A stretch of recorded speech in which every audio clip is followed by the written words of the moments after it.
Du hättest mit ChatGPT und denkst dir da, boah, das Ding versteht mich besser als meine Lehrerin. Aber hast du gewusst, dass ChatGPT versteht eigentlich gar nichts.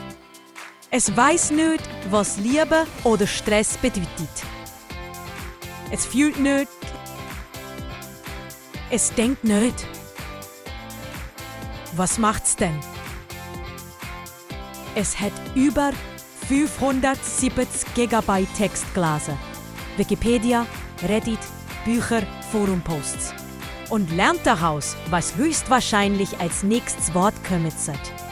Es ist kein Mensch. Es ist eine Wahrscheinlichkeitsmaschine. Aber weisst du, was gruselig ist? Es kann dich so gut imitieren, dass man es fast glaubt. Für mich so ehrliche KI-Erklärungen abonnierst Swiss AI.